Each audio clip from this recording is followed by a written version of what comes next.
Donc aujourd'hui on est allé faire un tour. La semaine dernière on a fait une vidange chez Romaster et puis il y avait un peu d'huile sur le pourtour du moteur. Je me suis dit qu'ils avaient mal rempli le... Que c'était en remplissant et en faisant la vidange. A priori oui et a priori non. Donc il y a une petite fuite au joint de cache culbuteur. Donc j'ai tout démonté. Et maintenant on va faire l'opération en sens inverse.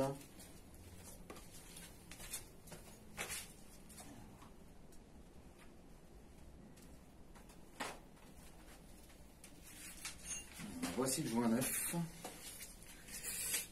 Il est là. Hop. On va essayer de faire assez simple.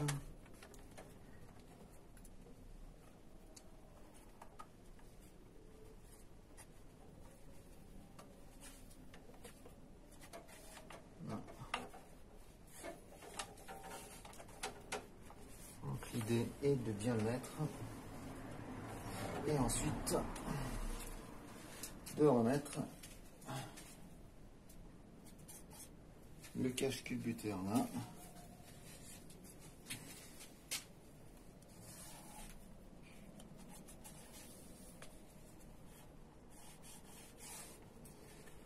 De façon tranquille.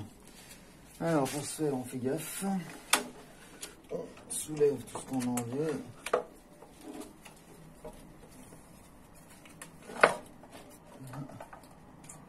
Pour bien le positionner. En faisant bien évidemment attention.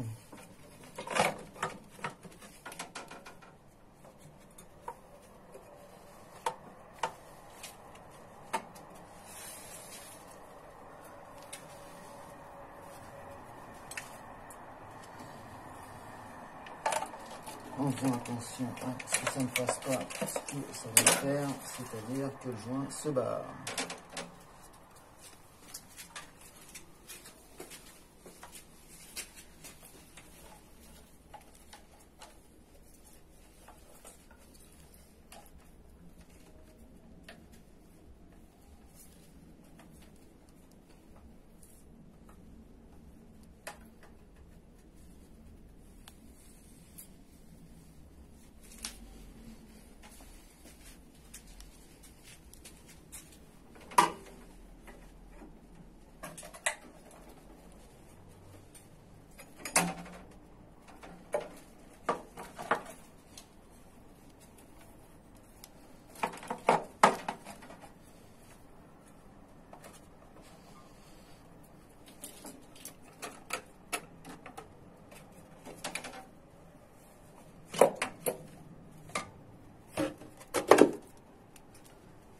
Ensuite,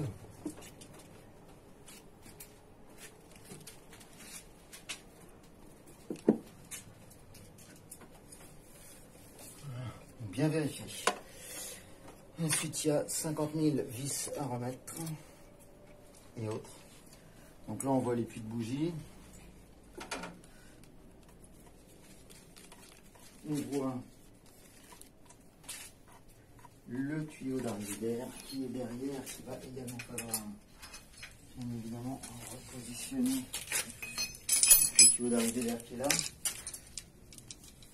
Ensuite, première chose, les fixations. Alors, si on regarde les fils de bougie, là, petite astuce, parce que les fils de bougie, il y a un ordre de montage, hein, ça ne se monte pas au hasard. Donc, moi, ma technique, c'est que je mets du scotch de couleur pour savoir dans quel sens les cylindres doivent s'allumer un par un. Ça évite quoi? Ça évite juste de remonter. Alors on vérifie idéalement avec une lampe. On voit bien les bords du joint. Grosso modo, tout est bien positionné. Et une fois que tout est bien positionné, et on va faire en sens inverse. Alors ça c'est le premier qui passe là-dessous. Après, effectivement, quand on connaît à peu près par cœur la voiture, c'est plus simple. Ça c'est la première vis. La seconde vis qui tient le câble d'accélérateur.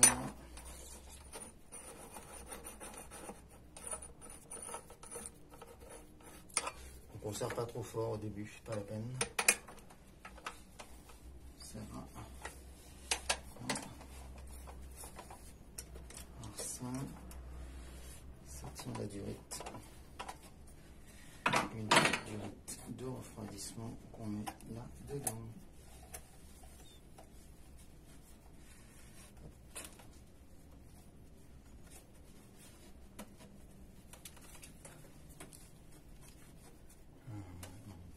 Voilà, on peut oui, ici.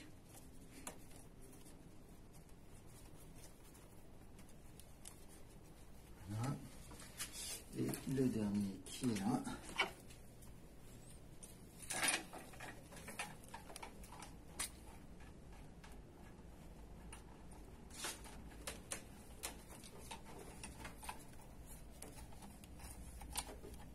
Voilà.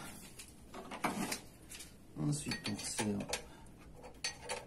tous nos amis un par un peu plus fort à chaque fois. Ouais. Alors, comme je suis drôle, en fait, au lieu de visser, je les visse. C'est plus simple.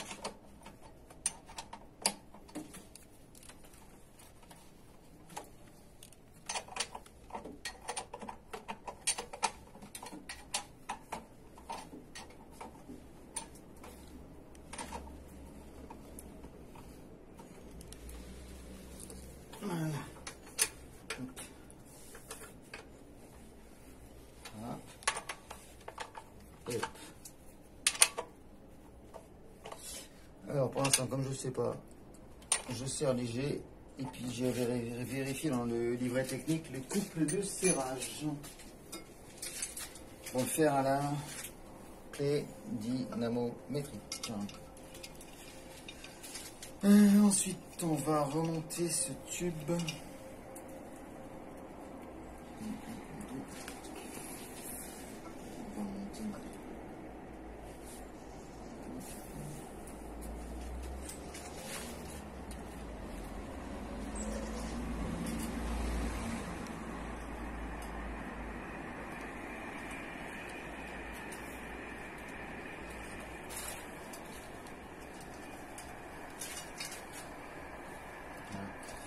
Donc on met bien, c'est l'arrivée d'air, départ du turbo ici, départ d'air du turbo, qui mène à l'échangeur air qui est positionné là en dessous via les grosses durites. Normalement on y arrive assez simplement, voilà. La deuxième. En fait, il faut que ça soit bien serré pour supporter les 2,5 bar de pression du turbo. Non, je déconne. C'est 0,7.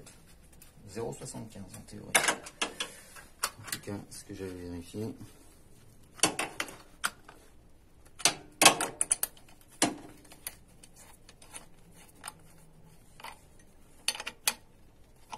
Voilà. Ensuite, pour pas que la durite se barre, je la resserre un peu, évite de la paumer. Hop. Et on la remet à sa petite place. Durite spécifique qui mène à l'échangeur. Donc ça c'est la durite d'arrivée d'air. Celle d'à côté c'est la durite de sortie d'air. Ça, il faut que je prenne.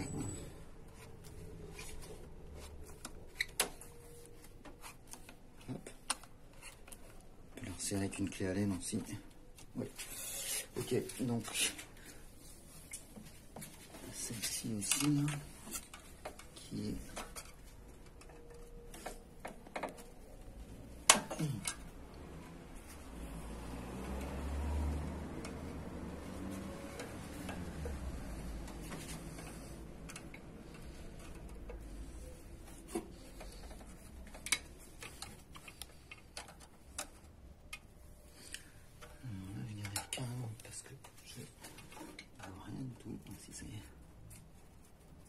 tout est...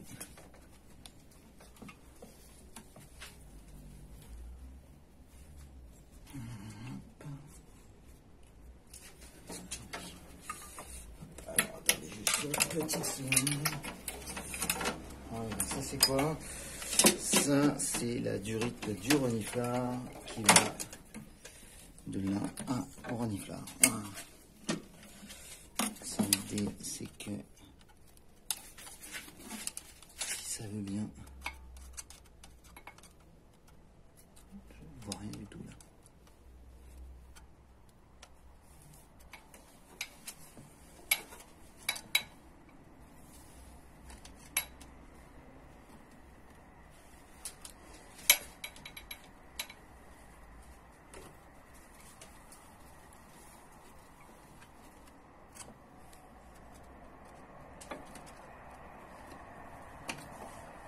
Hop.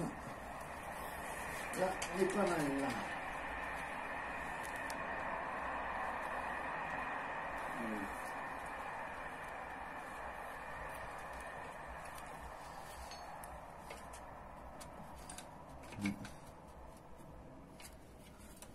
Voilà. Et donc durite du reniflard qui est ici, qui va venir se positionner. Donc en ce qui concerne l'ordre d'alimentation des bougies, j'ai une autre technique aussi, donc on l'a vu avec les scotch. Et pour éviter de se casser la tête à essayer de retenir, etc., etc., je prends une photo de l'ordre des trucs. Donc le blanc c'est le premier, qui est là. Hop. Donc on n'a plus qu'à l'installer. En général, il veut bien. Voilà. Et une fois qu'il est installé, on n'a plus qu'à virer le scotch. Voilà, ça, on connaît l'ordre des cylindres. Ensuite, et ben on voit que c'est le jaune avec le petit scotch moche. Donc de la même façon, hop, on met ça dans les prolongateurs de bougies. On vire le scotch. Hop, le troisième, il est blanc. Blanc.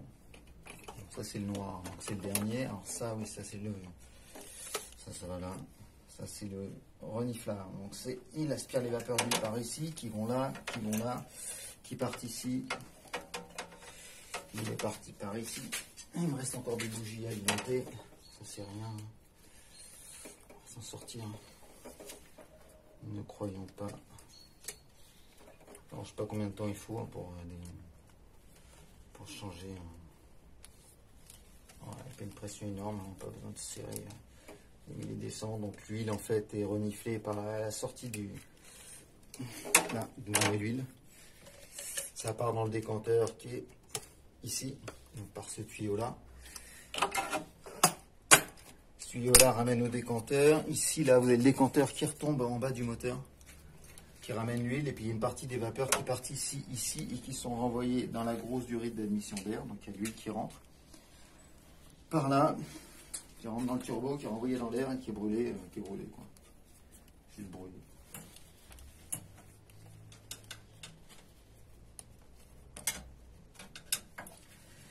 Alors j'en étais où? J'en étais là. Donc ça j'ai resserré, qu'on n'oublie rien. Ça j'ai resserré, c'est bon. Le numéro 3, c'est lequel? Il est blanc. C'est le blanc, et le dernier c'est noir. Ok. Donc, là il y a le blanc. Hop. Et le dernier c'est le noir, il est là. Alors, ça c'est le cache. Hop. Et hop. Alors le noir, autant dire qu'il est là. Je vais le virer. Voilà. Et le blanc, ben, je vais le virer aussi. Bon, je vous fais grâce de tout ça. Et ça, qu'est-ce que c'est? Alors, ça, c'est la durite de la Wattgate. Positionner ici et ici. En fait, c'est quand il y a trop de pression au niveau du turbo. La Wattgate s'ouvre pour laisser passer l'air et laisser sortir l'air. une des choses, quand il est bouché en fait, du coup la pression d'air est toujours en max et il y a ouverture. Donc ça on le referme, sinon en première accélération on va la retrouver au fond du moteur. Pareil, rien de particulier. Bon, normalement c'est plutôt pas mal parti. Et ensuite le câble d'accélérateur, le starter qui est ici, normalement il y a un petit, bah il est là. Voilà. Ensuite on enlève le truc blanc là si j'y arrive. Puis si j'y arrive pas, sinon on va pas s'emmerder pendant 10 ans. Je le ferai parce que là je sens venir l'histoire.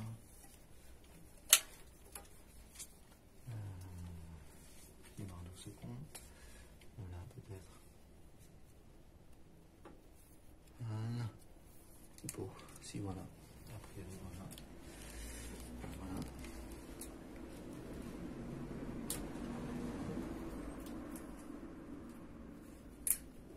Et ben, on l'a eu. Et ben, a priori les choses sont plutôt simples. Normalement on a tout remonté. Voilà. On a vérifié 2-3 trucs. Le câble de starter c'est bon. La wastegate, elle est là. La question c'est est-ce qu'on la laisse là ou est-ce que je la repasse ailleurs? J'en sais rien.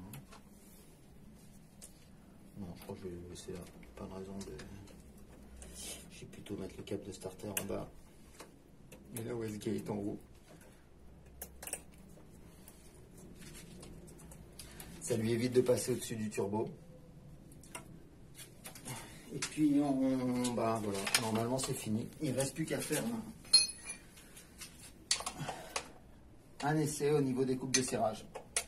Bonne soirée.